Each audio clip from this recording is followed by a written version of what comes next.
Assalamualaikum warahmatullahi wabarakatuh. Selamat sejahtera bagi kita semua. Yang terhormat Ibu Dr. Reni Pawestuti Ambari Sumanto MKM selaku dosen pengampu pada mata kuliah antropobiologi dan teman-teman semuanya.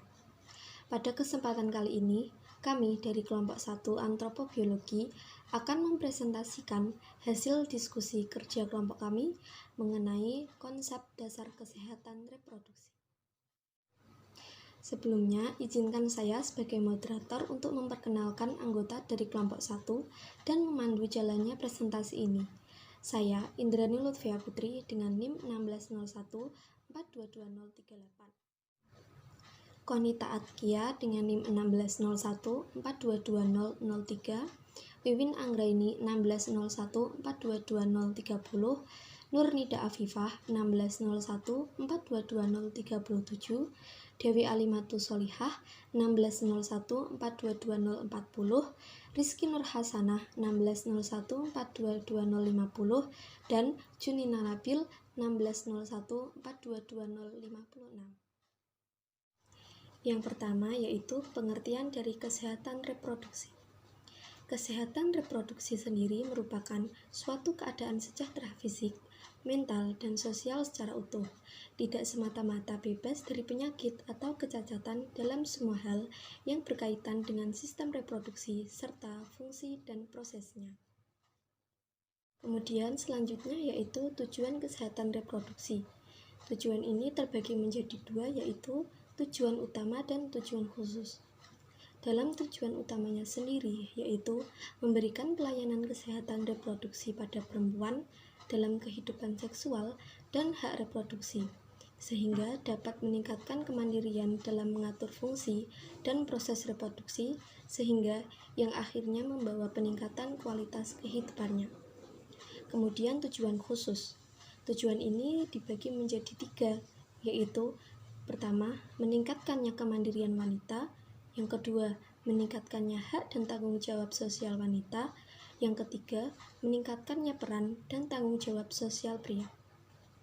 Dari hal tersebut, terdapat dukungan yang menunjang wanita untuk membuat keputusan yang berkaitan dengan proses produksi, sehingga dapat mencapai kesehatan reproduksi secara optimal.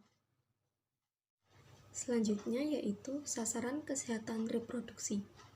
Sasaran ini juga terdapat dua, yaitu sasaran utama dan sasaran antara. Dalam sasaran utama sendiri, merujuk ke laki-laki dan perempuan usia subur, lalu remaja putra dan putri yang belum menikah, dan terdapat kelompok resiko yaitu dari pekerja seks dan masyarakat keluarga prasejahtera.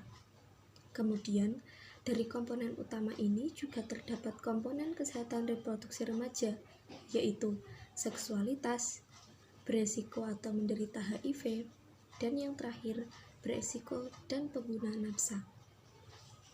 Yang kedua, tentang sasaran antara.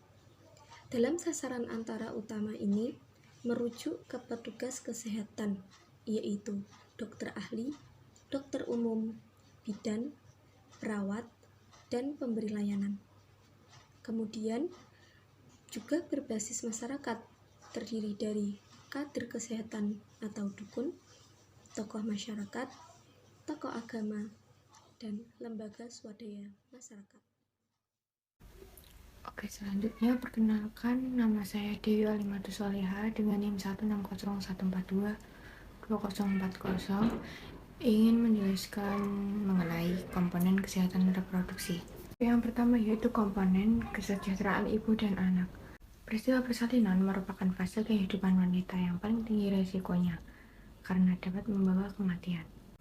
Maka dari itu, untuk mengurangi terjadinya kematian karena persalinan, harusnya dilakukan pemantauan sejak dini agar dapat mengambil tindakan yang cepat dan tepat sebelum berlanjut pada keadaan darurat.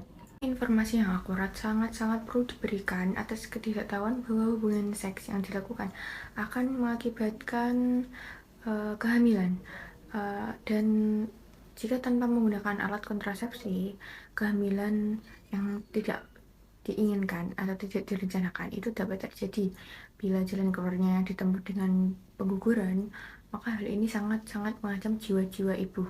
Komponen selanjutnya yaitu komponen keluarga berencana. Komponen ini juga sangat penting karena Indonesia itu sekarang menempati posisi keempat dengan jumlah penduduk terbanyak di dunia.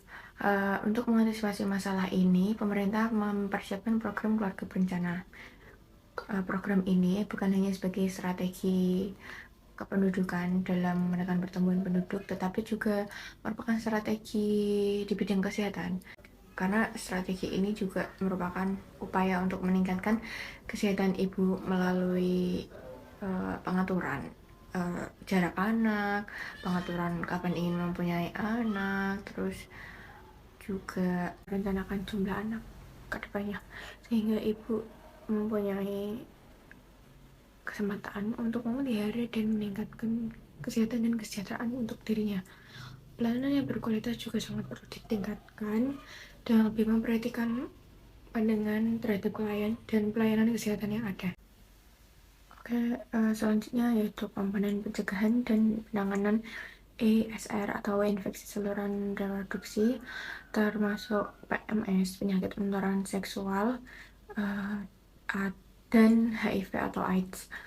Pencegahan dan penanganan infeksi ini ditunjukkan pada penyakit dan gangguan yang terdapat pada saluran reproduksi, baik yang disebabkan oleh PMS seperti TBC, malaria, ataupun yang disebabkan oleh PMS seperti sifilis, herpes genital, dan gonorrhea.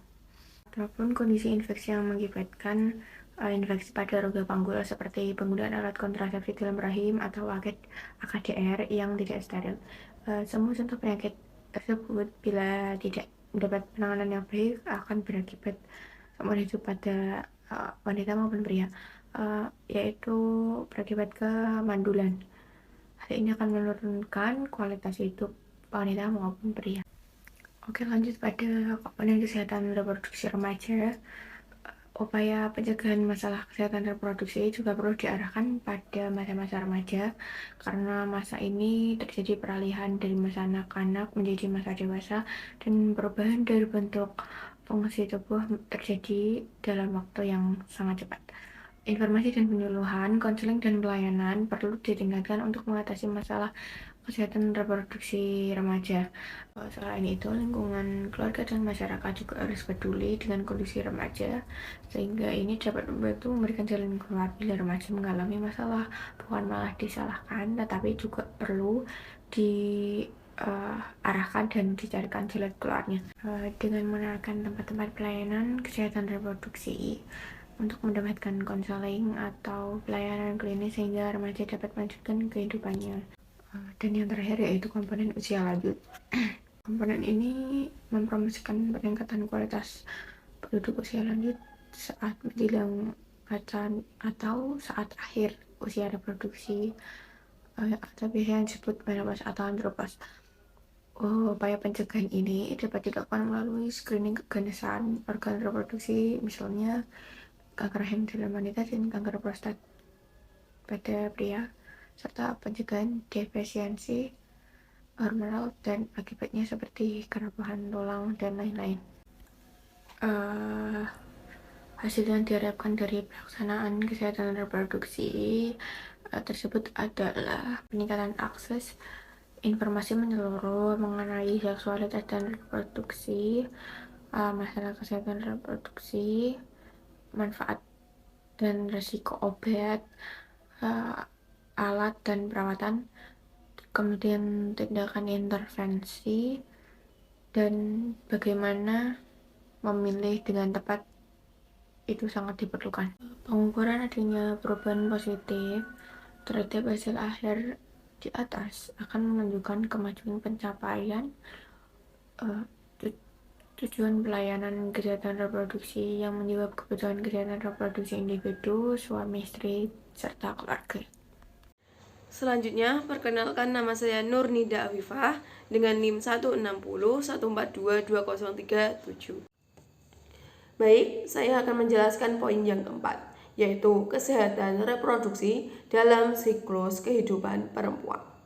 Kesehatan reproduksi menggunakan pendekatan sepanjang siklus kehidupan perempuan ini disebabkan karena situasi kesehatan perempuan semasa kanak-kanak dan remaja mempengaruhi kondisi kesehatan saat memasuki masa reproduksi, yaitu saat hamil, bersalin, dan di masa nifas. Hambatan sosial, budaya, dan ekonomi yang terdapat dalam sepanjang siklus kehidupan perempuan dapat merupakan akar mendasar yang menyebabkan buruknya kesehatan perempuan saat hamil, bersalin, dan nifas. Tingkat pendidikan, kualitas, kuantitas, makanan, nilai dan sikap, sistem kesehatan yang tersedia dan bisa diakses, situasi ekonomi, serta kualitas hubungan seksualnya dapat merupakan beberapa yang bisa mempengaruhi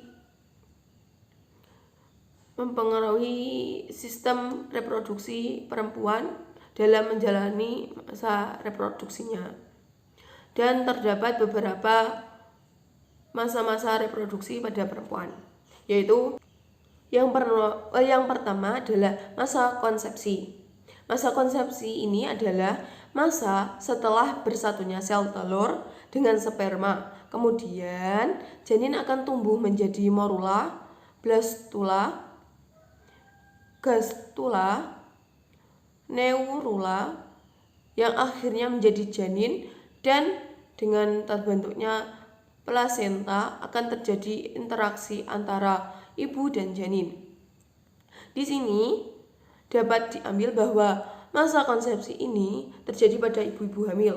Saat anak sudah mencapai usia tertentu, sang janin akan menunjukkan reaksi seperti halnya yang dirasakan oleh ibu-ibu hamil, bahwa anaknya sedang menendang atau beraktivitas atau terjadi pergerakan dalam perut ibu. Kemudian yang kedua, masa bayi dan anak. Masa bayi dan anak adalah masa pertumbuhan dan perkembangan yang sangat cepat. Tumbuh kembang, motorik kasar, dan motorik halus akan berjalan dengan baik bila kesehatan bayi dan anak dalam keadaan prima. Hal ini pada fase kedua ini terjadi dapat dilihat pada saat anak sudah lahir atau disebut anak usia dini, yang pada masa itu pada aktif-aktifnya seorang anak berkembangnya sistem-sistem dalam tubuh seperti motorik kasar, motorik halus, kemudian semakin besar anak berjalan, berlari, dan lain sebagainya. Kemudian yang ketiga, masa remaja. Masa remaja pada saat ini terjadi perubahan fisik dan psikologis. Perubahan fisik yang terjadi diantaranya adalah tumbuh rambut pada kemaluan atau disebut pubese. Buah dada mulai tumbuh atau disebut delarche. Pertumbuhan tinggi badan yang cepat, maksimal growth. Mendapatkan haid yang pertama kalinya atau disebut menarche. Pada masa remaja ini dapat dilihat bahwa seorang anak perempuan itu sudah mengalami perubahan fisik dan psikologis yang seperti yang sudah disebutkan tadi, yaitu seperti tumbuhnya rambut pada bagian-bagian tertentu, tumbuhnya buah dada, terus terjadinya haid, atau yang bisa disebut masa remaja adalah masa pubertas. Yang keempat adalah masa reproduksi, masa di mana perempuan menjalankan tugas kehidupannya, yaitu mulai dari hamil, melahirkan, masa nifas, menyusui, dan masa diantaranya yaitu merencanakan jumlah dan jarak anak dengan menggunakan alat kontrasepsi. Pada masa ini, masa reproduksi, menjaga kesehatan reproduksinya dengan cara dia merencanakan berapa jumlah anak yang ia inginkan, terus jarak anak satu dengan anak kedua berapa, seperti itu. Dan pada masa ini menggunakan alat kontrasepsi yang seperti KB,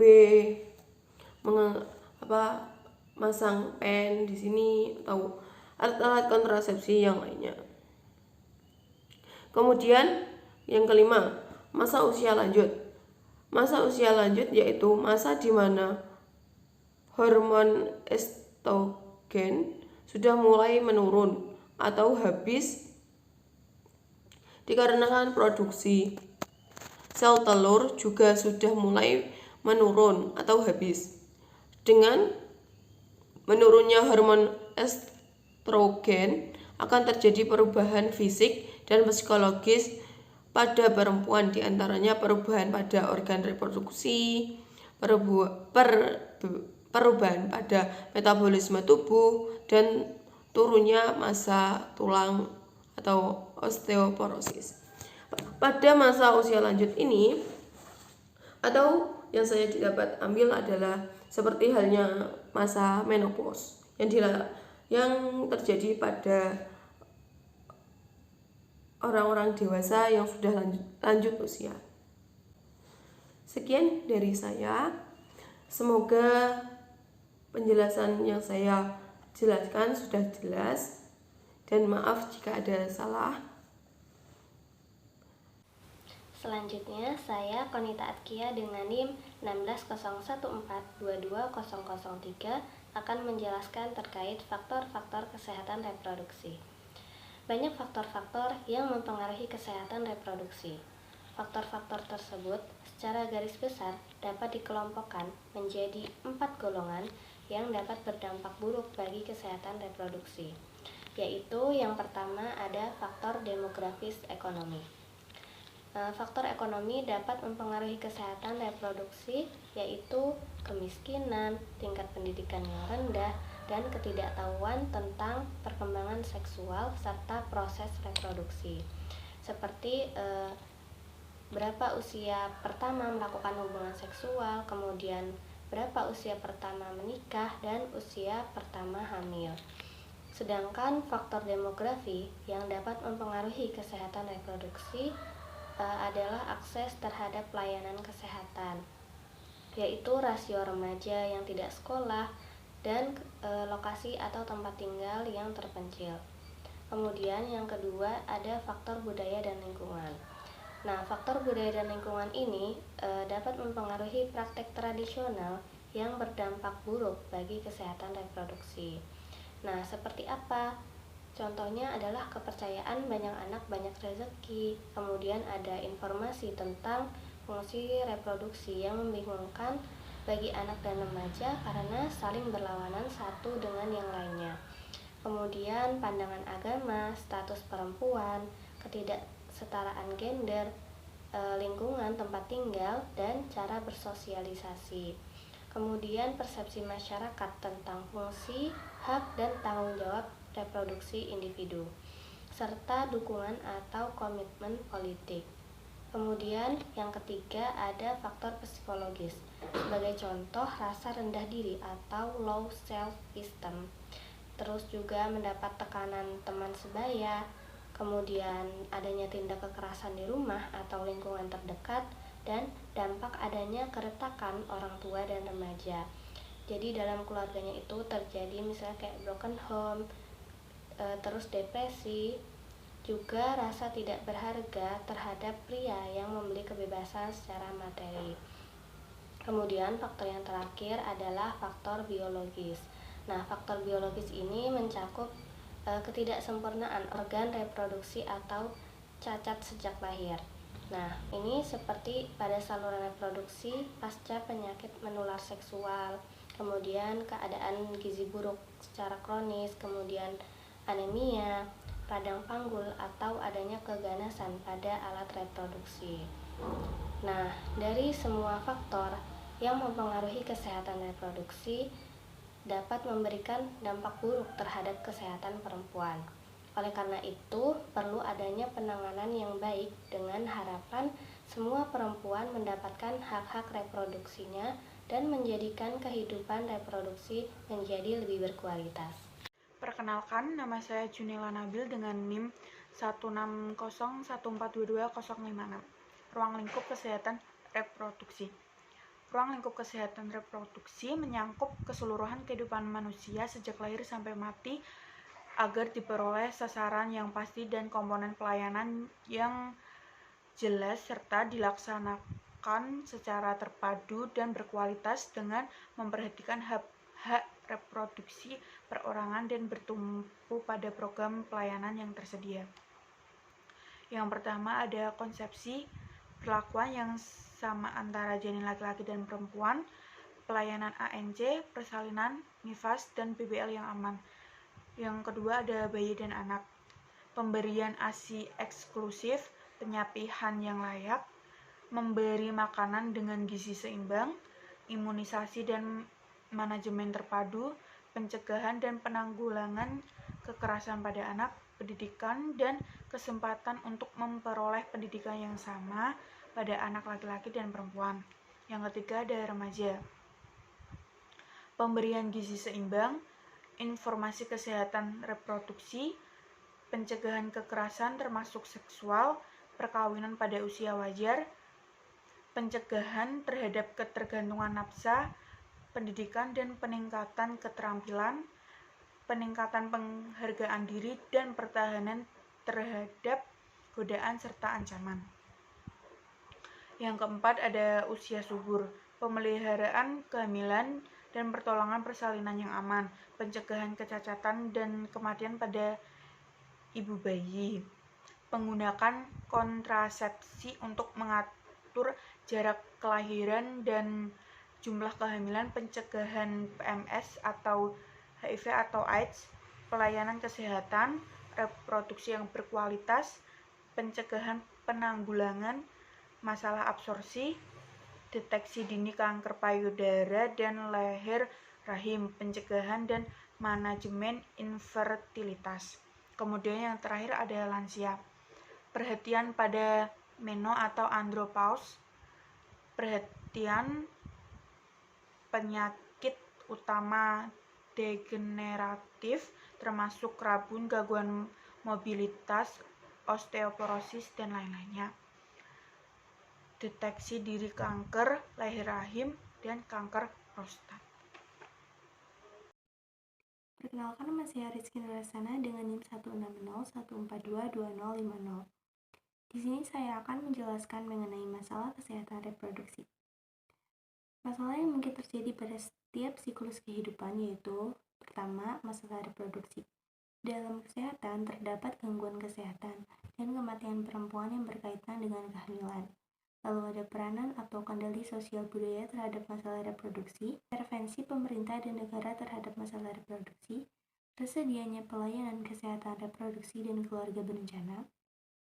Yang kedua yaitu masalah gender dan seksualitas, mencakup pengaturan negara terhadap masalah seksualitas, maksudnya peraturan dan kebijakan negara mengenai pornografi, pelacuran, dan pendidikan seksualitas.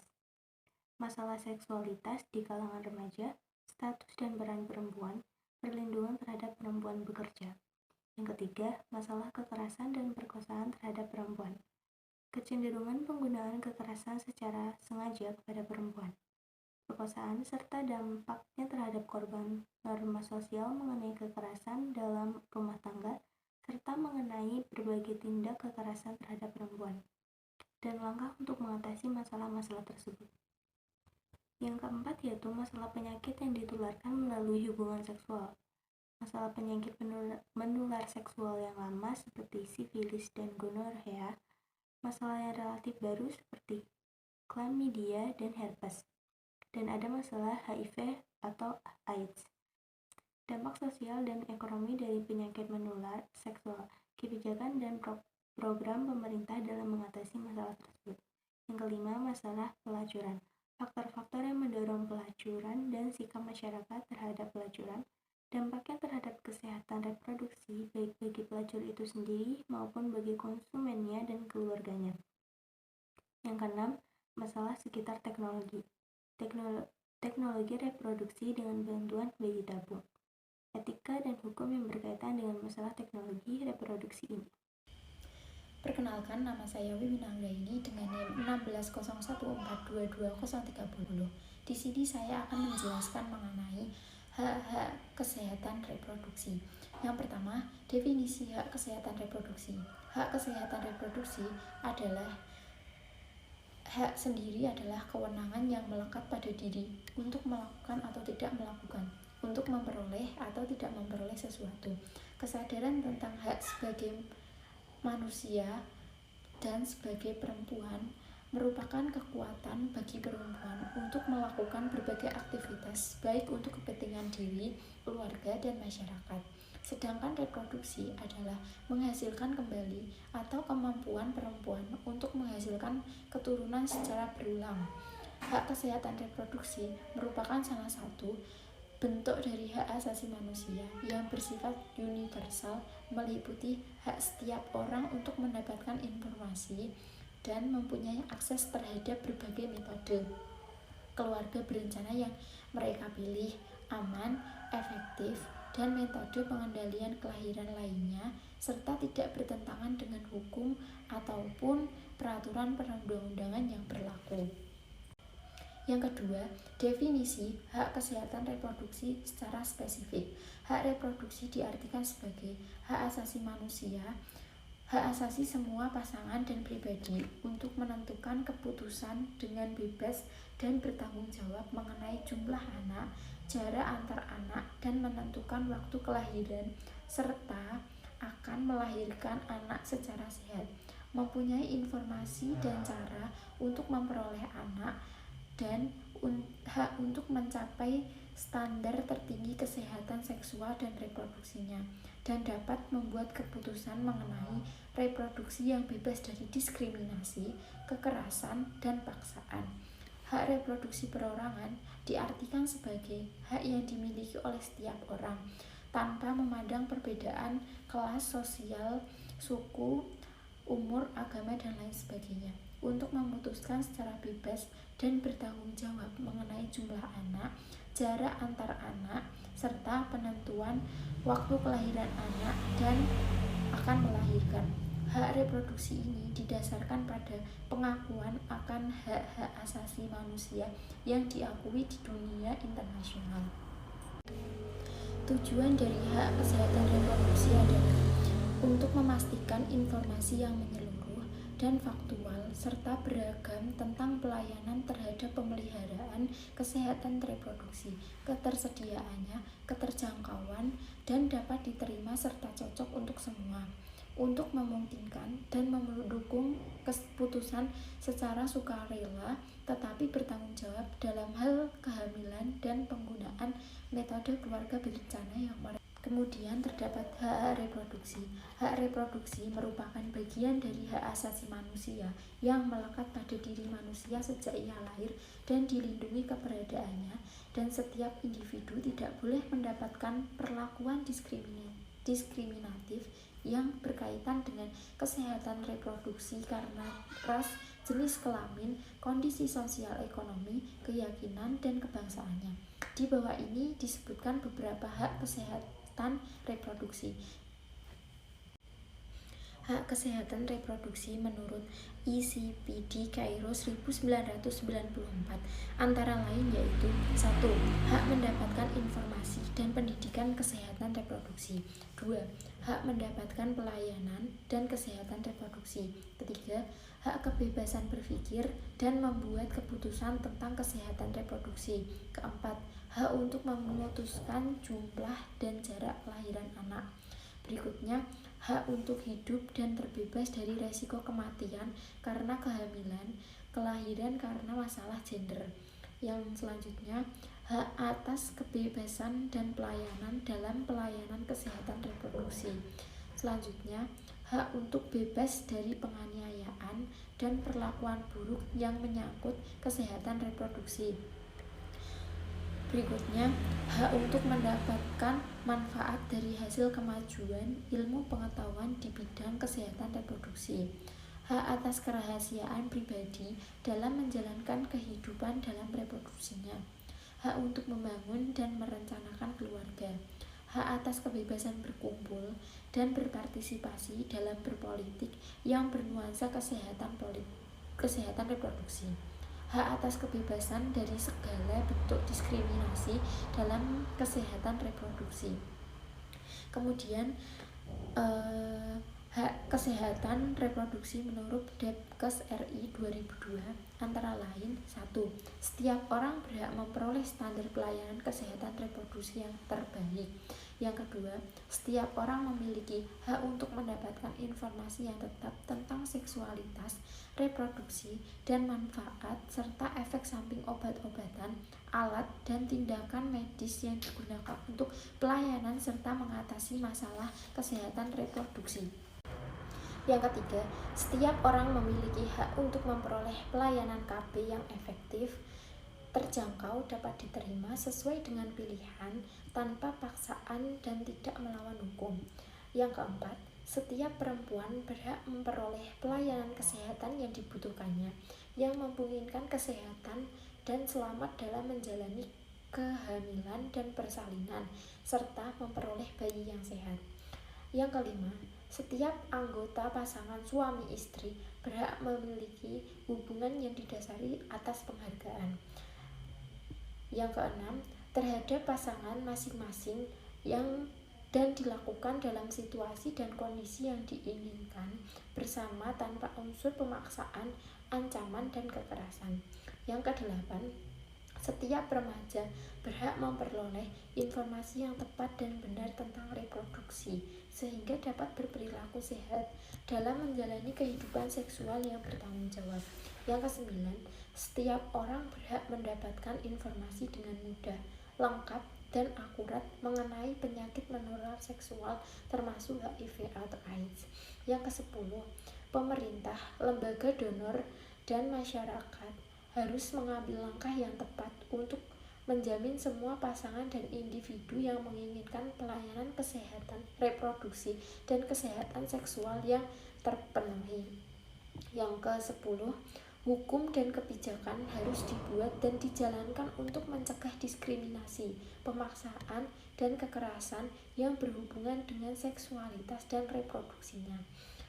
Yang ke-11, perempuan dan laki-laki harus bekerja sama untuk mengetahui haknya, mendorong agar pemerintah dapat melindungi hak-hak ini serta membangun dukungan atas hak tersebut melalui pendidikan dan advokasi. Yang ke-12, konsep-konsep kesehatan reproduksi dan uraian hak-hak perempuan ini diambil dari hasil kerja International Women's Health Advocacy for Women. Sekian yang dapat dari kelompok kami sampaikan. Terima kasih kepada Ibu Reni dan teman-teman semua. Mohon maaf apabila ada kekurangan ataupun kesalahan. Wassalamualaikum warahmatullahi wabarakatuh.